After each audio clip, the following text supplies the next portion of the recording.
Hello YouTube, welcome back to my channel. I hope every one of you is doing well and is getting ready for 2018. So yes, I got more orchids. Well, here is the story. I went to the grocery store to return 3 cans of diced tomato because I really need the whole tomatoes, not the diced ones. And I stumbled upon these orchids. So I returned 3 cans and it was like less than $4.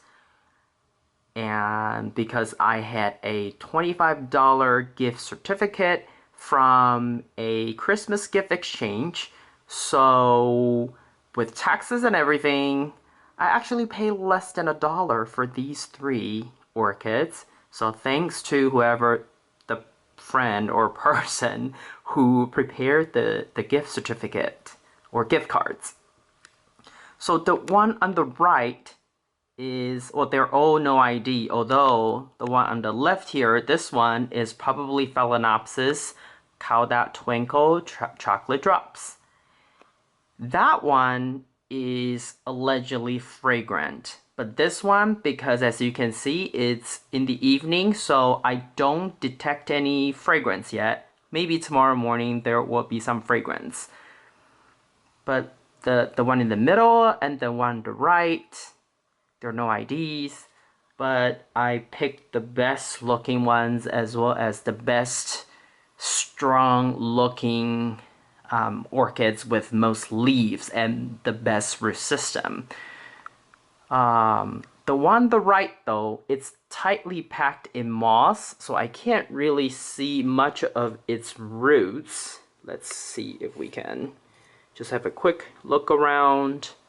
I can't really see the root system because it's all wrapped in moss, but I got it anyway because the foliage are looking pretty good, pretty hard, pretty sturdy, and then I really enjoyed the bloom.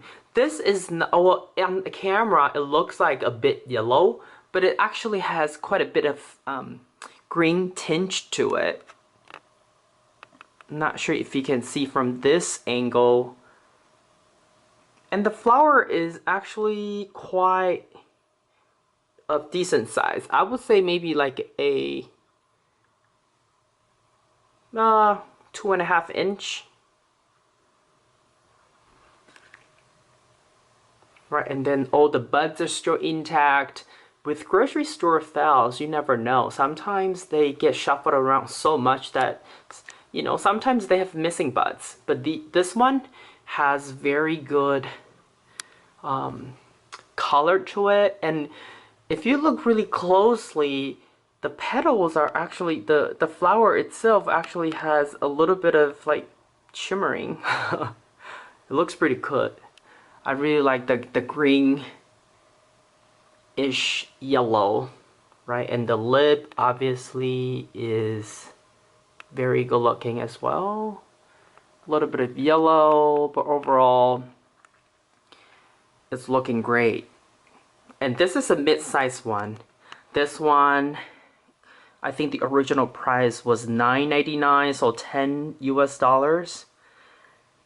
These two, the one in the middle and then this one, they were both $8.99. The one in the middle has 2 spikes and all these buds are still developing. I hope that they will continue to develop so you know they won't blast. And I decided to go with this orchid because it has 2 spikes first of all, and all the buds are still intact. I'm gonna try my hardest, my best to not move it around, and I'm gonna give it a very warm, well, comparatively warm space in my apartment, so it will continue to grow its buds. Let's take a look at its root system. Overall, it's looking good. Some of the roots are actually coming out from the pot. It's looking pretty good. And I think this one is from Matsui Nursery in Salina, California. A lot of their orchids have this kind of cups. I have two other orchids that are actually elongating their old spikes. They were also potted in this kind of cup. Plastic cup, but with lots of small ventilation holes on the side. So I think this is the characteristics of their plastic orchid pots for their orchids. This bloom right here is probably the newest bloom. It has a lot more yellow than the older blooms that are more in pink. But their lips are also looking very cool with that orange yellowish stripes. Well, not really stripes, but like, you know, patches on their lips. It's looking pretty good, right? So I have high hopes for this one, but hopefully I will keep this one in a very warm place and not move it too much so it will continue to grow. And then the third one, let's take a close look. Let me give you a close-up. It's really, really cool. It's the flower basically is so dark in color. The camera washes out the color a little bit. But what I really like is the lip kind of split in the middle there.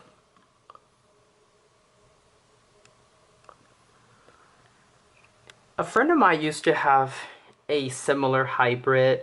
Well, that one is a real chocolate drop because that one is fragrant. This one, because it's now in the evening, I haven't detected any fragrance. Maybe in the morning or as the flowers age a little bit, I may have some fragrance, but hopefully this is the Cauda Twinkle Chocolate Drops. This one too has very good root system. See, some of the roots are this one is coming out from the pot. Very good root system in the pot, right? Lots of roots. I read online that they consider this one, they categorize this one as a mini, but it's really mid-sized to me. I mean, look at the ratio between of my hand and this orchid. It's really a mid-size. I really don't consider this one a mini because it ain't mini.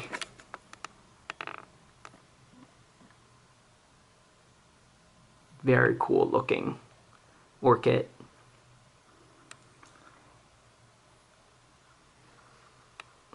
So yeah, that's the story of these three orchid. But I can promise you is this is going to be the last purchase of 2017. Another thing I want to talk to you about is I was reading the information on the orchid tag. This one, the one on the right, probably comes from a different orchid nursery. The two in the middle, they are from the same nursery, probably Matsui, like I said, because of the plastic cups with ventilation holes. From the two orchids that I purchased, those two were really fragrant ones. They all had similar pots, and they were from Matsui. So I suspect that these two are also from Salina, California. So this tag is the tag for the bigger Phalaenopsis, the one on the far right. This one right here. Well, what's interesting is that, well, it suggests that, well, every time you water it, it's quarter cup of water. But I always wonder, like, how much water do you guys give to your orchid? Obviously, it depends on size, but I don't know. I feel quarter cup is really little. Maybe quarter cup is for the moss media because it absorbs more water and retains more water, so quarter cups is enough. But for example, if you use bark or other media like leca in semi-hydro, I don't know if quarter cup is really enough. What do you think? And also the temperature, looks about right. Be anywhere above 65, between 65 and 70 something. This one says 78, but the other two tags for the smaller Phalaenopsis, it's 65 and 75. So here is the tag for the two Phalaenopsis in the back. And if you see toward the bottom, the last paragraph, light and temperature, right? It's suggesting 65 to 75 degrees Fahrenheit, which is normal. And then if you want to rebloom or induce the flower spike for your Phalaenopsis, I believe the ideal temperature is between 55 and 65 for like a couple weeks in a row when the weather cools down, so that way it helps induce the spikes of your Phalaenopsis in late autumn to early winter.